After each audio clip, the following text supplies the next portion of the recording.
Hi guys, my name's Kendall. I'm a yoga teacher. I've been teaching for about 4 years and practicing for about 6 or 7 or 8 now. Yeah, probably more like 8. So Elevate Events was started by myself, Betsy Maxwell and Kylie Ryan. Betsy is a personal trainer and was for a while the director of Vision Personal Training over on the north side. And Kylie Ryan has her own company called My Mind Coach, which is all about NLP and just helping people work through their issues using NLP. So we all got together out of common interest to inspire and motivate women. So we decided to run these workshops and endeavoured to do some retreats in which we'd invite all different kinds of women along, and with the aim to inspire and to motivate them, so we'll all get up and talk about our stories and our backgrounds and how we've made our way through, I guess, hardships to become better people. So the aim was to inspire women, and so I think we've done that. We've done a few events and workshops and free yoga classes, so it's been a lot of fun.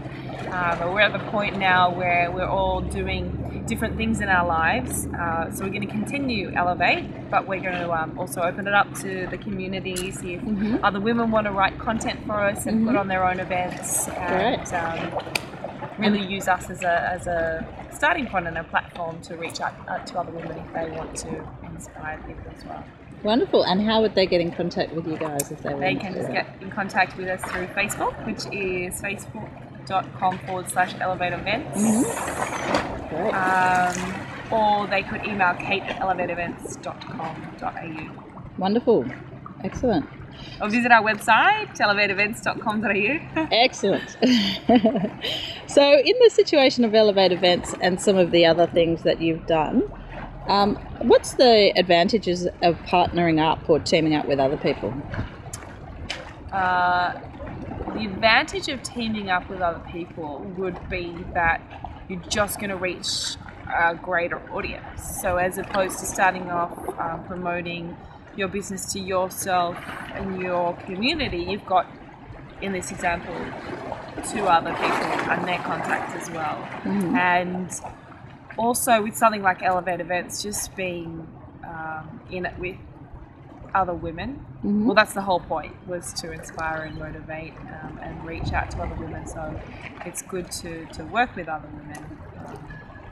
Wonderful. Cool. And what about the disadvantages? Has there been any tense negotiations or any sticky points?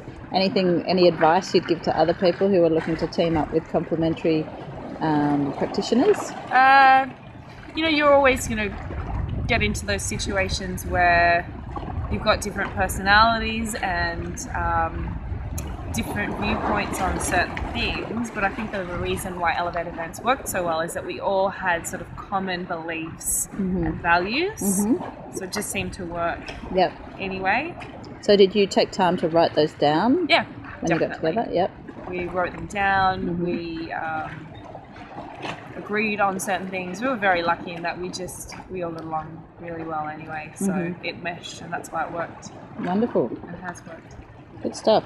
So now, as of today, where do you derive the majority of your income from? So majority of my income comes from teaching yoga. So I might teach week to week, anywhere from 8 to 12 to 15 classes a week. When I get to the higher end, the 15 classes a week, I do get really tired. And there was a point where I was teaching that many classes every week, and it just, for me personally, it's not sustainable. So then I found other forms of income. So I started to create video content for people like bodyandsoul.com.au. So I would sell content to them, and I was writing. I was lucky that I could use my skills as a writer to write for yoga and wellness. So that's also how I establish myself and pay the rent. So I teach yoga, I write, I create video content, and I am on the way to opening a yoga and fitness studio, which is very exciting. Very exciting. Yeah. So before we get into that, could you just talk a little bit about Body and Soul and how you got into that situation? Yeah.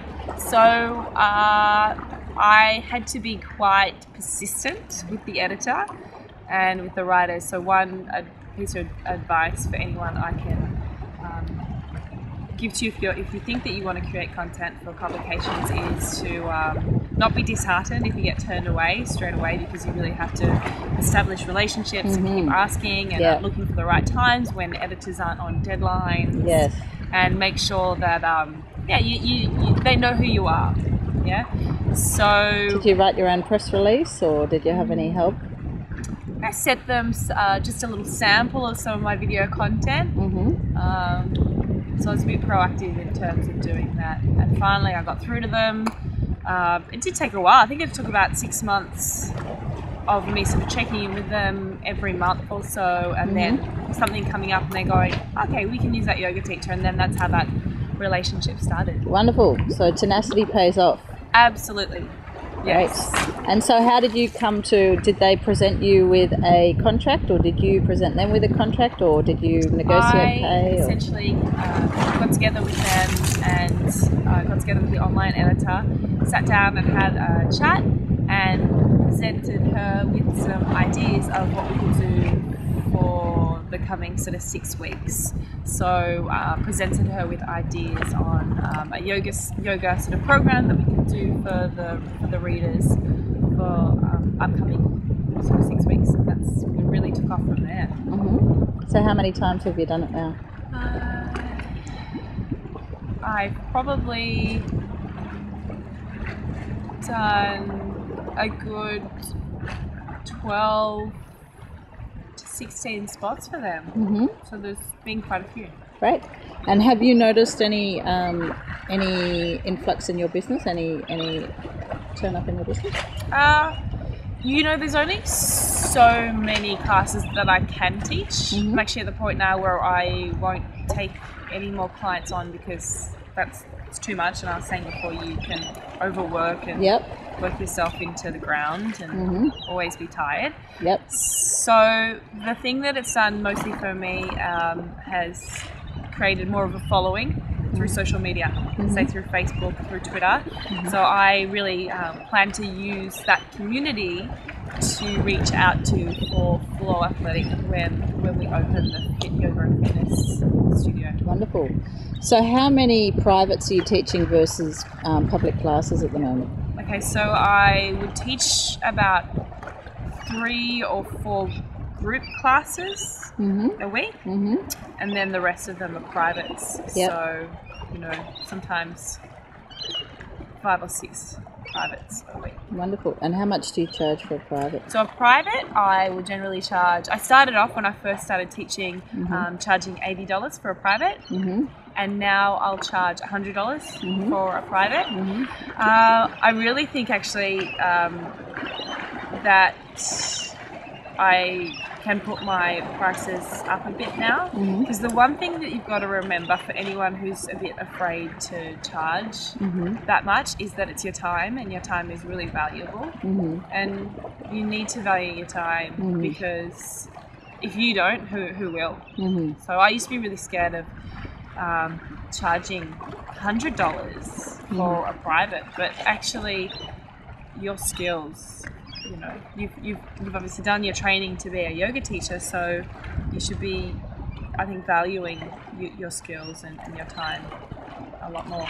Wonderful. A general group class, depending on how many people attend the class, I'll get, say, a base of like 60, and then however many people come on top of that, the base will go up and up and up. So if I'm getting a busy sort of Saturday morning class, I can walk away with, say, $160 to $200 a class. Wonderful. It's really good. Excellent. And you're in the centre of yoga in Australia, which is Bondi? Yes. Someone told me actually once that Bondi Junction is the most yoga dense place in the world per capita. Yep, sounds correct to me. But yoga, in Bondi Beach, in general, I guess it's really popular and it's growing. Yep, I think yoga is growing everywhere around Sydney, which is really exciting, especially for us. Yeah. So, Where are most of your private students hailing from? Okay, so most of my privates are around Vaucluse and Wallara, Bondi Beach. Yep. Yeah. And how do you market to those people? How do they find you? Word of mouth. Yep. To be honest. Yep. But if you're first starting out and you didn't have that word of mouth stuff going on straight away, I would recommend just putting up posters in your local cafes, using Facebook, local schools. Yeah. Wonderful. I don't think it's hard to, once you've got an established group of people that you're teaching, it just spreads really quickly. Yeah. Wonderful. And do you get them to commit up front to a package? Absolutely. So that's a really good piece of advice that I would give to anyone. I've learnt the hard way, when you're teaching privates, is to ideally not get them to pay you every time you see them, rather to get them to pay up front. That way, not only are you sort of not missing out from week to week, but also your clients are more inclined to be more committed to their yoga practice. Which is ultimately good for them. Huh? Which is ultimately good for them and for their health.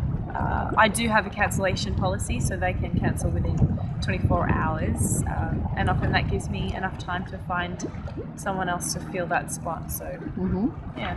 Great. And what about cash flow? Like, how have you, in a day-to-day kind of manner, managed to keep your head above water and to fund trips overseas and holidays and research?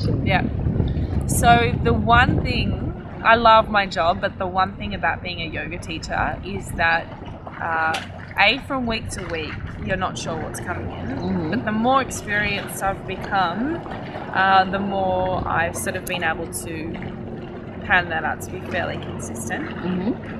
And when you go away on holidays, you're not getting paid, so you really need to make sure that you're saving for that, I guess, for when you go away on holidays.